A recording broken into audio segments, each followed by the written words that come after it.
What's up, Blizzard Nation? Welcome back to the final Build Boldly game plan presented by Boldt of this year. I have coffee with Ben coming up, so hopefully we see more of you in future seasons. So Love it. there it was again. I've Cool. done my sales pitch. We will let the football minds have the floor. Right. Gentlemen, the floor is yours. Yeah. Well, thanks. And I'm looking forward to that. Ryan buried the lead. We're having coffee tomorrow. So, coach, it's not like he's, got a couple weeks, it's tomorrow. So Yeah. the man's on it, which is good. Um, so obviously not a result that you were looking for. You talked last week about how important the special teams game was going to be, and started off a couple scores down because of a kick return and a fumble in the kicking game.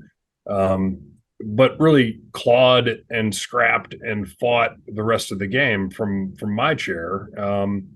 Just talk a little bit about what that game was like and what you take from it, and just what your emotions were in all of that.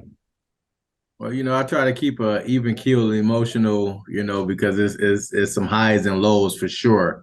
But the game started off ugly. Let's call it what it was. It was ugly. First two plays of the game resulted in touchdowns for Quad City.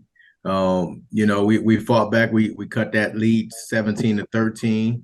And then that second quarter got ugly. Of course we went down 30, 36, 30 something, 12. Yep. Right before the half. We had a couple of back-to-back interceptions.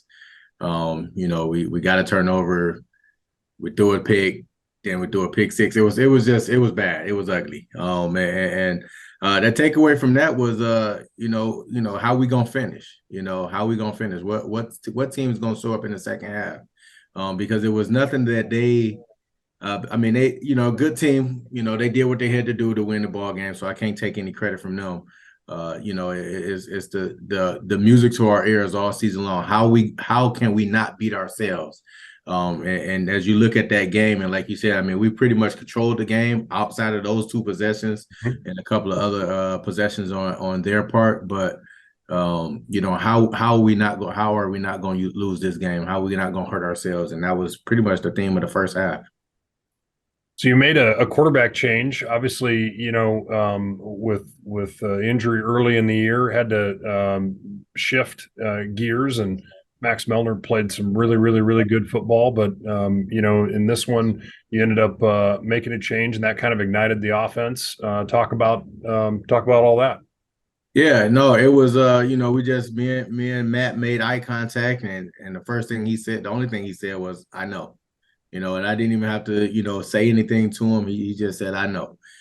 So he made that change, and right before half, Jerome came in and threw a beautiful ball that we ended up dropping. That would have been a huge momentum going into the second half, especially with us getting the ball back to start the second half. But hats off to Max. Max did a great job filling in, and actually taking a strong lead of the number one QB number one. It's unfortunate that he struggled in this game. He struggled. It was two possessions that he struggled. You think about two possessions that we did score. He was spot on them first two possessions when we finally did get the ball in our possessions. And then it was just the next two he struggled with the back-to-back interceptions. Other than that, he's been playing. He played very, very well. But then Jerome, Jerome is a playmaker. He is dynamite when he got the ball in his dynamic when he got the ball in his hands, and he's a high risk player, right? He's gonna take them chances. He's the type of guy who could take a draw and go 45 yards as well. Yep. He's a game changer. You got a game against a good football team in Tucson this week on the road. And they've already clinched a playoff berth, and obviously the Blizzard, are out. So this is really just what is our legacy as a team, right? Last time that your team will be together, and that I say it with our project teams, right? The same exact team will not ever do this exact same thing together again. That's just how it works, and so that's what makes it special. But it also is something that you'll have memories, and they'll have memories for their whole lives, based on this season and opportunities to build on things and continue to grow. What do you want your club to do this week heading into this game and as they go to take on the Sugar Skulls? Let's go out there and compete. I mean, it's an opportunity to play the game. It's an opportunity to showcase your talent. It's your film. That's what you put out there. We had a conversation Sunday as well as today. Don't disrespect the game. This is something that you guys have been doing for a long time. I get it that we're out of the playoffs, but it's an opportunity for you to put the film out there that you want. You never know who's watching. And as a step up, with the other leagues that's out there and potential chance for you guys to move up, because we had a solid season, not a great season. It was solid. It was respectable. But let's not disrespect the game. And let's go out there and play it, give it our all. That's why we do it. If we're gonna half step it, then there's no reason for you guys to be out here. So I think they understood that message, and I don't think it was no doubt in my mind that we're gonna go out there and compete and see what Tucson has and let the chips fall. We playing for a winning season. And that's the ultimate goal is let's go 8-7 now. And not 7-8. Let's get on the plus 500 side of things, and that's where we would like to be at. Cool. What as you head into the off season, what are the things that you're going to look to do with the ball club?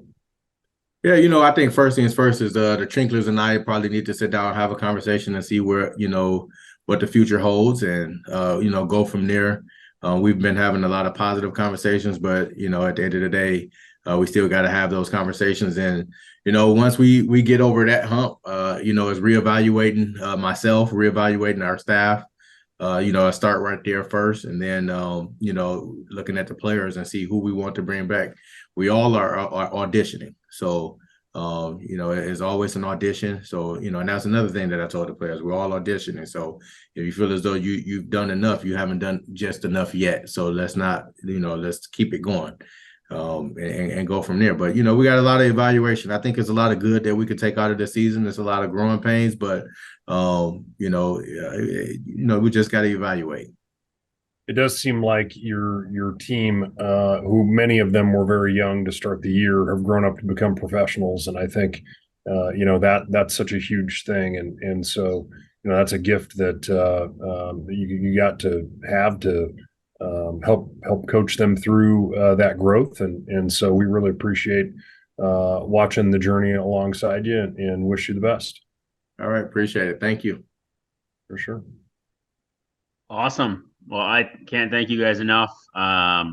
Great segments all season long. Away game is at D2's Saturday night, 8 p.m. our time because of the time difference. And then we watch Coach and the crew take on the Sugar Skulls. Probably my favorite logo in the league, if I'm being honest. So pretty cool.